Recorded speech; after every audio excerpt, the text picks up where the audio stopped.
Hello everyone. So in today's lecture we will see chapter number 11, that is time series analysis. So series of observations recorded over time like hours, months or years is known as time series analysis, and it helps to predict the future behavior, and it helps in understanding the past behavior. It helps in business planning by in comparing the actual current performance with the expected one, and it facilitates comparison of different variables at different times or places. And the time series analysis and forecasting can be used for many applications where pertinent time series data can be collected, such as budget analysis, census analysis, economic forecasting, marketing and sales forecasting. So these are the components of time series analysis. Here is the tree graph where you can see that in the components are divided into three categories. The first one is the long term movement जिसे हम trend भी कहते हैं. The second one is the short term movement जो categorize किया गया है against seasonal variations and cyclic variations में, जिन्हें हम आगे discuss करेंगे. And third one है random और irregular movement. So जो seasonal and cyclic variations हैं, these are periodic changes or short term fluctuations. So the four major components of time series are the secular trend or long term movement, the second is the seasonal variations, third is the cyclic variations, and the fourth one is the random or irregular movements. तो इसे इस graph से थोड़ा देख सकते हैं. जो secular trend और लॉन्ग टर्म मूवमेंट है वो इस तरीके से ये एक स्ट्रेट लाइन की फॉर्म में जाते हैं. ये जरूरी नहीं है कि ये लीनियर ही हो. This graph shows the linear movement. It can be linear or it can be non linear. जो सीजनल वेरिएशंस हैं वो आपके ये हैं, टाइम के साथ उनका इफेक्ट चला जाता है. And here is the cyclic variations जहां पर positive negative up and down side चलता है.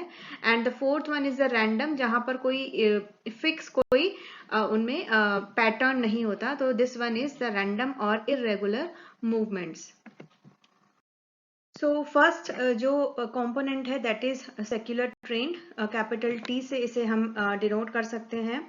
And it refers to the general tendency of the data to grow or decline over a long period of time. इसलिए हम इसे long term trend भी कहते हैं. The increase or decrease in the movements of a time series is called as trend or secular trend. So a time series data may show upward or downward trend or stable, maybe no trend for a period of years, and this may be due to factors like increase in population, change in technological progress और large scale shift in consumer demands. तो उसकी वजह से जो trend है वो positive side upward भी हो सकता है और डाउन ट्रेंड या फिर नेगेटिव साइड भी हो सकता है.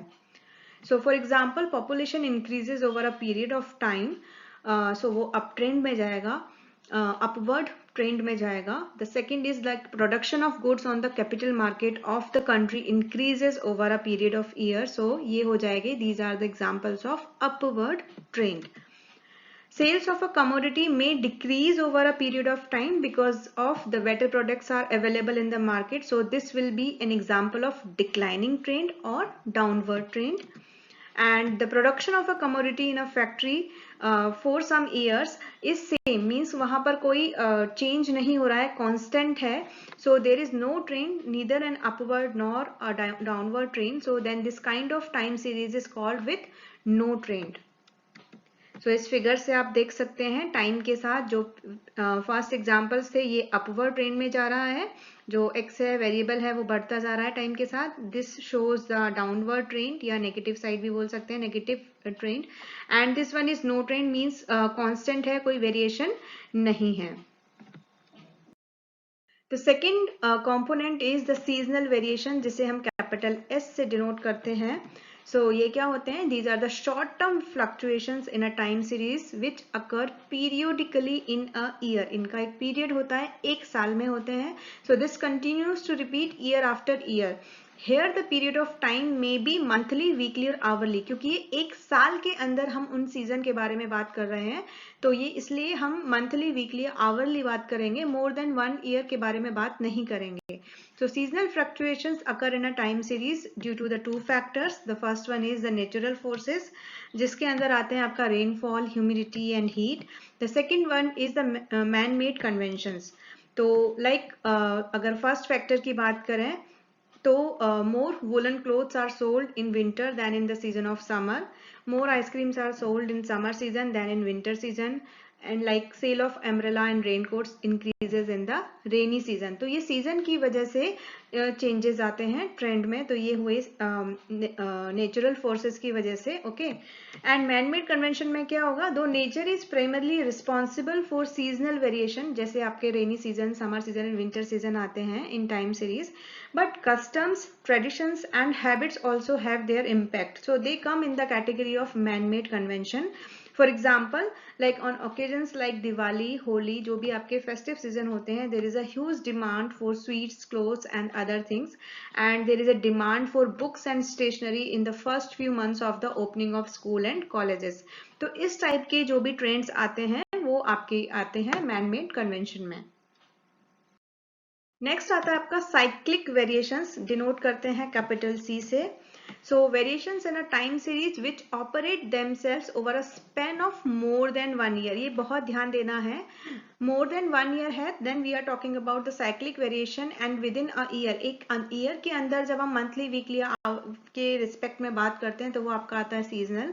सो ये होते हैं आपके cyclic variations. And this oscillatory movement, मैंने आपको ग्राफ भी दिखाया था, वो एक साइन वेव की जैसे अप एंड डाउन हो रहा था. तो वो oscillatory movement has a period of oscillations of more than a year. That is why इसको हम ऑसिलेटरी वेरिएशन भी कहते हैं. ये आपको याद रखना है. So one complete period is a cycle.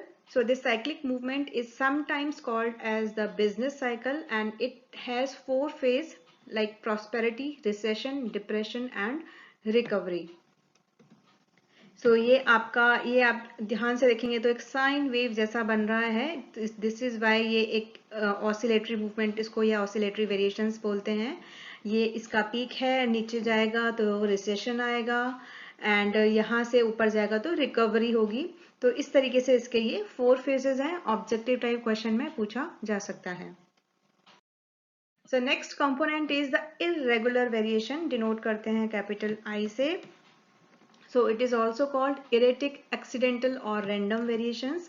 And the 3 variations like जो trend था, seasonal था and cyclic था. So these variations are known as regular variations. But almost all the time series including the regular variation contain another variation called as the random variation. So this type of fluctuations occur in random way or irregular way. कोई उनका pattern नहीं होता है. And which are these irregular ways which are unforeseen, unpredictable and due to some irregular circumstances which are beyond the control of human beings, such as earthquakes, wars, floods, epidemics. So ये सब factors हैं. These come in the category of irregular variations.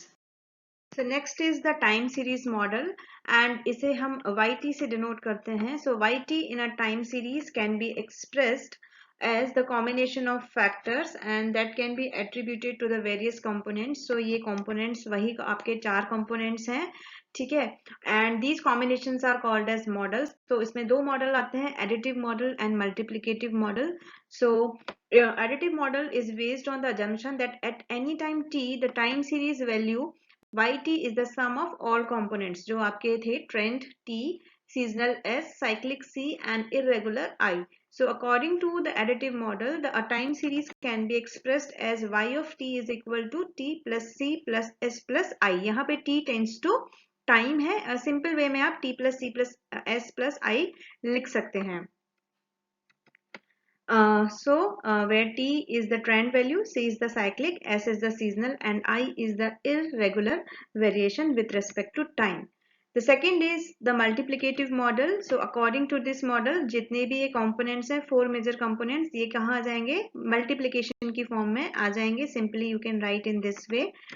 And इसका एक example देख लेते हैं. After D trending time series multiplicative model is. तो after D trending मतलब ट्रेंड वाले कंपोनेंट को हटा देंगे तो टाइम सीरीज मल्टीप्लिकेटिव मॉडल कैसा दिखेगा?